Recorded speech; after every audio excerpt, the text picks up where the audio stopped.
ಇಂದು ನಾವು ಭಾರತೀಯ ಸಂವಿಧಾನದ ಇತಿಹಾಸದಲ್ಲಿ ಅತ್ಯಂತ ಮಹತ್ವದ ತೀರ್ಪಾದ Maneka Gandhi versus Union of India 1978ರ ಪ್ರಕರಣವನ್ನು ಸರಳವಾಗಿ ತಿಳಿದುಕೊಳ್ಳೋಣ.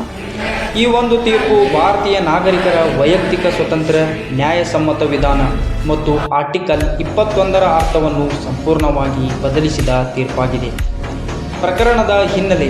Facts of the case. 1977ರಲ್ಲಿ ಮೇನಕಾ ಗಾಂಧಿಯವರ ಪಾಸ್ಪೋರ್ಟನ್ನು ಸರ್ಕಾರ ಜಪ್ತಿ ಮಾಡಿತು. ಈ ಕ್ರಮವನ್ನು ಮಿನಿಸ್ಟ್ರಿ ಆಫ್ ಎಕ್ಸ್ಟರ್ನಲ್ ಅಫೇರ್ಸ್ ತೆಗೆದುಕೊಂಡಿತು. ಮುಂದೆ ಏನಾಯಿತು? ಮೇನಕಾ ಗಾಂಧಿಯವರಿಗೆ ಪಾಸ್ಪೋರ್ಟ್ ಜಪ್ತಿ ಮಾಡಿದ ಬಗ್ಗೆ ನೋಟಿಸ್ ನೀಡಲಾಯಿತು. ಆದರೆ ಯಾಕೆ ಜಪ್ತಿ ಮಾಡಲಾಗಿದೆ ಎಂಬ ಕಾರಣವನ್ನು ಸರ್ಕಾರ ತಿಳಿಸಲಿಲ್ಲ. ಕಾರಣ ಕೇಳಿದಾಗ ಪಬ್ಲಿಕ್ ಇಂಟ್ರೆಸ್ಟ್ ಕಾರಣ ಎಂದು ಮಾತ್ರ ಹೇಳಿದರು. ಇದು ಪಾಸ್ಪೋರ್ಟ್ ಆ್ಯಕ್ಟ್ ಅಡಿ ನಡೆದ ಕ್ರಮವಾಗಿತ್ತು. ಮೇನಕಾ ಗಾಂಧಿಯವರು ಈ ಕ್ರಮವು ತಮ್ಮ ಮೂಲಭೂತ ಹಕ್ಕುಗಳ ಉಲ್ಲಂಘನೆ ಎಂದು ಹೇಳಿ ಸುಪ್ರೀಂ ಕೋರ್ಟ್ಗೆ ಅರ್ಜಿ ಸಲ್ಲಿಸಿದರು. ಇದಕ್ಕೆ ಸಂಬಂಧಿಸಿದ ವಿಧಿಗಳು. Article 21 law established by procedure ಪ್ರಕಾರ ಯಾರ ಜೀವನ ಅಥವಾ ವೈಯಕ್ತಿಕ ಸ್ವತಂತ್ರವನ್ನು ಕಸಿದುಕೊಳ್ಳಲು ಸಾಧ್ಯ. ಆರ್ಟಿಕಲ್ 14 ಸಮಾನತೆಯ ಹಕ್ಕು. ಆರ್ಟಿಕಲ್ 19 ಸ್ವತಂತ್ರದ ಹಕ್ಕುಗಳು, ಭಾಷಣ, ಸಂಚಾರ, ಉದ್ಯೋಗ ಇತ್ಯಾದಿ. Before Maneka case. ಹಳೆಯ ಅರ್ಥ.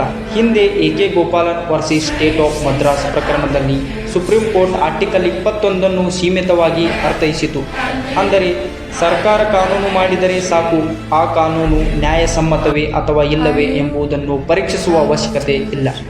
ಸುಪ್ರೀಂ ಕೋರ್ಟ್ ಮುಂದಿನ ಪ್ರಶ್ನೆಗಳು. ಸುಪ್ರೀಂ ಕೋರ್ಟ್ ಆರ್ಟಿಕಲ್ 21ರ ಅರ್ಥವೇನು? ಪ್ರೊಸೀಜರ್ ಎಸ್ಟಾಬ್ಲಿಷ್ಡ್ ಬೈ ಲಾ ಅಂದರೆ ಏನು? ಆರ್ಟಿಕಲ್ 14, 19, 21 ಪರಸ್ಪರ ಸಂಬಂಧಿತವೆ. ಸುಪ್ರೀಂ ಕೋರ್ಟ್ ಹೇಳಿದ್ದು ಪ್ರೊಸೀಜರ್ ಎಸ್ಟಾಬ್ಲಿಷ್ಡ್ ಬೈ ಲಾ ಅಂದರೆ ಯಾವುದೇ ವಿಧಾನ ಅಲ್ಲ, ಅದು ನ್ಯಾಯಸಮ್ಮತ, ಸಮಂಜಸ ಆಗಿರಬೇಕು. ಅಂದರೆ ಕಾನೂನು ಇದ್ದರೆ ಸಾಕಾಗುವುದಿಲ್ಲ, ಆ ಕಾನೂನು ನ್ಯಾಯಸಮ್ಮತವಾಗಿರಬೇಕು.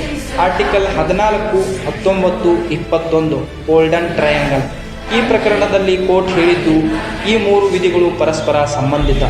ಒಂದು ಹಕ್ಕು ಉಲ್ಲಂಘನೆಯಾದರೆ ಉಳಿದ ಹಕ್ಕುಗಳನ್ನು ಪರೀಕ್ಷಿಸಬೇಕು. ಮಹತ್ವ. ಆರ್ಟಿಕಲ್ 21ರ ವಿಸ್ತರಣೆ. ಈ ತೀರ್ಪಿನ ನಂತರ ಆರ್ಟಿಕಲ್ 21ರ ಅಡಿಯಲ್ಲಿ ಹಲವಾರು ಹಕ್ಕುಗಳನ್ನು ಸೇರಿಸಲಾಯಿತು. ಗೌರವಯುತ ಜೀವನ ಹಕ್ಕು, ಪರಿಸರ ಹಕ್ಕು, ಶಿಕ್ಷಣದ ಹಕ್ಕು, ಗೌಪ್ಯತೆ ಹಕ್ಕು. Due process concept. ಭಾರತದಲ್ಲಿ ಅಮೆರಿಕಾದ ಡ್ಯೂ ಪ್ರೊಸೆಸ್ ಆಫ್ ಲಾ ಸಿದ್ಧಾಂತವನ್ನು ಸಮಾನವಾಗಿ ಪರಿಚಯಿಸಿತು. ಸರ್ಕಾರದ ಅಧಿಕಾರಿಗಳ ಮಿತಿ. ಈ ತೀರ್ಪಿನ ನಂತರ ಸರ್ಕಾರ ಆರ್ಬಿಟರಿ ಕ್ರಮ ಕೈಗೊಳ್ಳಲು ಸಾಧ್ಯವಿಲ್ಲ. ಒಟ್ಟಾರೆ ಮೇನಕಾ ಗಾಂಧಿ ಪ್ರಕರಣ ಭಾರತೀಯ ಸಂವಿಧಾನದ ಆತ್ಮವನ್ನು ಬದಲಿಸಿದ ತೀರ್ಪು. ಇದು ನಾಗರಿಕರ ಸ್ವಾತಂತ್ರ್ಯವನ್ನು ಬಲಪಡಿಸಿದ ತೀರ್ಪು. ನಿಮಗೆ ಈ ವಿಡಿಯೋ ಇಷ್ಟವಾದರೆ ಲೈಕ್ ಮಾಡಿ, ಶೇರ್ ಮಾಡಿ, ಕಮೆಂಟ್ ಮಾಡಿ.